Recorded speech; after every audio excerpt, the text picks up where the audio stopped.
So hey guys welcome back to another video. और आज का वीडियो उन बच्चों के लिए काफ़ी इंपॉर्टेंट होने वाला है जो मर्चेंट नेवी ज्वाइन करना चाहते हैं इंजन साइड में and they have completed the graduation specially in marine engineering या फिर मैकेनिकल इंजीनियरिंग या फिर naval architecture and ocean engineering. Please watch the video till the end because by the end of this video आपको पूरा information मिल चुका होगा जेएमई का eligibility criteria क्या होता है एंड आपका करियर स्कोप क्या होता है कि आप जेएमई के बाद कैसे कैसे आप इंजीनियर बनते हो, फोर्थ इंजीनियर, थर्ड इंजीनियर।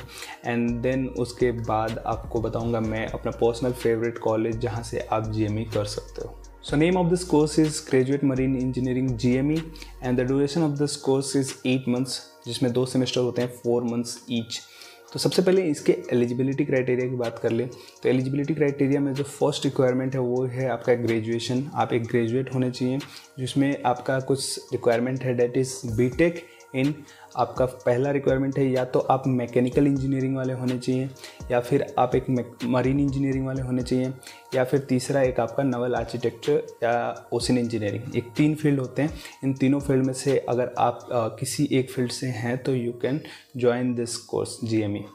ना कमिंग टू परसेंटेज का रिक्वायरमेंट, तो परसेंटेज का requirement institute to institute depend करता है। तो मोस्ट ऑफ द जो इंस्टीट्यूट है उनका जो रिक्वायरमेंट है वो 60 to 65 के बीच में होता है आपके ग्रेजुएशन में फाइनल ईयर में एंड एग्रीगेट भी आपका 60 to 65% के बीच का ही रिक्वायरमेंट होता है। एंड अलॉन्ग विद दिस आपका कुछ इंस्टीट्यूट में 12th के PCM परसेंटेज का भी रिक्वायरमेंट होता है। That is also depends on that is also between 60 to 65% only जो आपका PCM परसेंटेज क्लास 12th का जो रिक्वायरमेंट है।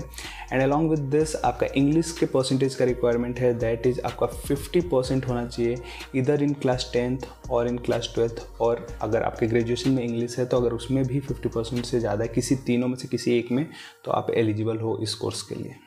बात करते हैं ईच क्राइटेरिया के बारे में। तो each criteria most of the institute में 28 ईयर्स है, that is the maximum. And आप एक अनमैरिड कैडेट होने चाहिए एंड इसके साथ आपका पासपोर्ट मैंडेटरी। अगर आपको ये कोर्स परस्यू करना है तो आपके पास पासपोर्ट होना चाहिए। तो दिस इज़ सम रिक्वायरमेंट।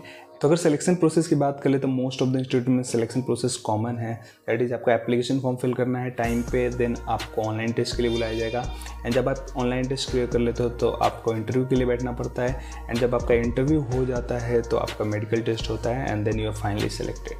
तो ये प्रोसेस है। एंड जो आपका अगर इंस्टीट्यूट की बात कर लें तो ऑलमोस्ट सारे इंस्टीट्यूट में आपका लास्ट सेमेस्टर जो सेकेंड सेमेस्टर है उसमें प्लेसमेंट होता है। बट एंग्लो ईस्टर्न यहाँ पे मैं रिकमेंड करूँगा आपको जेएमई करने के लिए क्योंकि यहाँ पे आपको प्री स्पॉन्सरशिप मिलता है। लाइक आपको कोर्स स्टार्ट करने से पहले ही एंग्लो ईस्टर्न का स्पॉन्सरशिप मिल जाएगा। एंग्लो ईस्टर्न का अपना एक खुद का कंपनी है that is Anglo eastern ship management. तो एंग्लो ईस्टर्न मैरीटाइम एकेडमी में आपको ये कोर्स स्टार्ट करने से पहले उस कंपनी से आपको स्पॉन्सरशिप मिल जाएगी, that is your job guarantee. आपको एक जॉब मिल जाएगा before starting of your course. That's why I always prefer Emma for this course. Now coming to the most important section that is career scope. मतलब आपका course start होने से लेके मतलब आपका कैसे कैसे आपका कौन सा स्टेज चलता है। तो सबसे पहले आपका 8 मंथ्स का कोर्स है वो आपको करना है।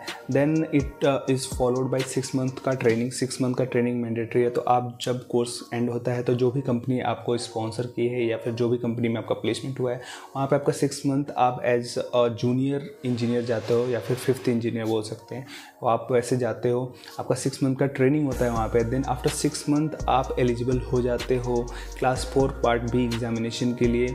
इसको देने के बाद आपको मिलता है सर्टिफिकेट ऑफ कॉम्पिटेंसी। मतलब आप एक सर्टिफाइड वॉच कीपर बन जाते हो, मीन्स आप एक 4th इंजीनियर बनने लायक अब हो चुके हो। But depends on company to company.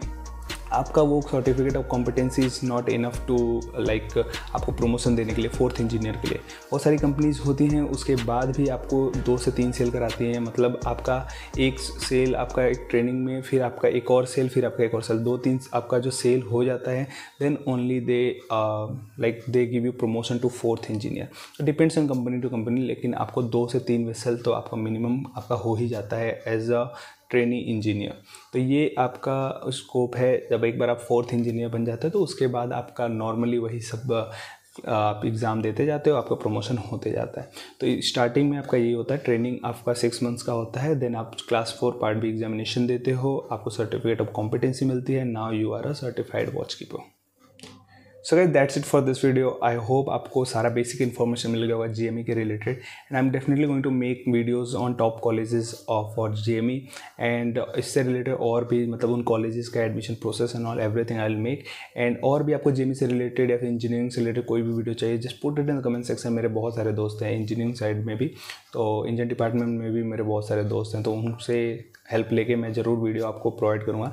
तो कोई भी वीडियो चाहिए, just put it in the comment section, and please subscribe this channel and press the bell icon for more informative updates like this. So yeah, thank you for watching this video.